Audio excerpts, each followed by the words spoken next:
ஓம் சாந்தி. சிவத்தந்தை ஞான வைரத்துளிகள் 12/5/2026. இனிமையான குழந்தைகளே, இப்போது விநாசத்தின் நேரம் மிகவும் அருகாமையில் உள்ளது. ஆகையால் ஒரு தந்தையிடம் உண்மையான அன்பு வையுங்கள். எந்த தேகதாரியுடனும் அன்பு வைக்காதீர்கள். எந்த குழந்தைகளின் உண்மையான அன்பு ஒரு தந்தையிடம் இருக்குமோ அந்த குழந்தைகளின் அடையாளங்கள் என்னவாக இருக்கும்? 1. அவர்களுடைய புத்தியின் தொடர்பு எந்த தேகதாரியின் பக்கமும் செல்ல முடியாது. அவர்கள் தங்களுக்குள் ஒருவர் மற்றவருக்கு பிரியதர்ஷினியாக ஆக மாட்டார்கள். 2. யாருக்கு உண்மையான அன்பு இருக்குமோ அவர்கள் எப்போதும் வெற்றியாளர்களாக ஆவார்கள். வெற்றியாளர் ஆவது என்றால் சத்யுகத்தின் மகாராஜா மகாராணி ஆவதாகும். 3. அன்பான புத்தியுள்ளவர்கள் எப்போதும் தந்தையிடம் உண்மையாக இருப்பார்கள். கொஞ்சமும் மறைக்க முடியாது. 4. தினந்தோறும் அமிர்த வேளை எழுந்து அன்புடன் தந்தையை நினைவு செய்வார்கள்.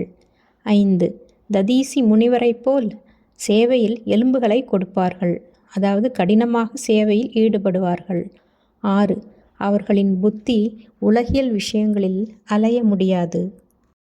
பிரம்மாவின் வாய்வழி வம்சாவளியினர் பிராமண குல போஷணர்கள் உறுதிமொழி கொடுக்கின்றனர். அவர்களின் அன்பு ஒரு தந்தையிடம் இணைந்து விட்டுள்ளது.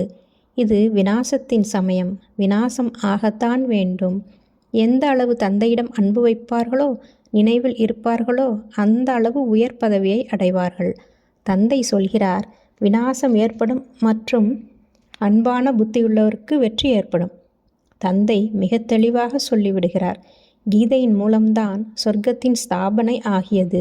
கீதைக்கு மிகவும் மகிமை உள்ளது. நான் உங்களுக்கு சத்தியத்தை தான் சத்தியமாக கூறுகிறேன் என தந்தை சொல்கிறார். யார் தனக்கே நன்மை செய்து கொள்ள தெரியவில்லையோ அவர்கள் பிறருக்கு நன்மையை எப்படி செய்வார்கள்? ஞானத்தை தாரணை செய்யாதவர்கள் பதவியும் கூட அதன் அடிப்படையிலேயே அடைவார்கள். சேவை செய்வர்கள்தான் உயர்ந்த பதவியை அடைவார்கள். அவர்கள் மீதுதான் தந்தையும் அன்பு செலுத்துவார். வரிசை கிரமமான முயற்சியின்படிதான் இருக்கின்றனர். தந்தையை நினைவு செய்யும் பயிற்சியின் மூலம் தாரணை ஏற்படும். தந்தை சொல்கிறார், என்னை மட்டும் நினைவு செய்யுங்கள். மற்றபடி எனக்குள் இவர் வருகிறார், அவர் வருகிறார், இவை அனைத்தும் மாயையாகும். என்னுடைய நினைவே இல்லை என்றால் என்ன பிராப்தியாகும்? தந்தையுடன் நேரான நினைவின் தொடர்பு வைக்காவிட்டால் பதவி எப்படி அடைவீர்கள்? தாரணை எப்படி ஏற்படும்? இன்னும் கொஞ்சமே நாட்கள் மீதமுள்ளது. நாம் தந்தையிடமிருந்து உலகின் ராஜ்யத்தை அடைந்து கொண்டிருக்கிறோம். இதை அமர்ந்து நினைவு செய்தால் கூட குஷியின் எல்லை அதிகரிக்கும். அதிகாலையில் சிந்தனை நடந்தது என்றால் முழு நாளும் கூட குஷி இருக்கும். நல்லது. மன்மனாபவ. தன்னை ஆத்மா என உணர்ந்து ஆத்மாவின் தந்தையான பரமாத்மாவை அன்போடு நினைவு செய்தால் ஆத்மாவில் இருக்கும் 63 ஜென்மங்களின் பாவ கர்மங்கள் அழிந்து போகின்றன. ஓம் சாந்தி.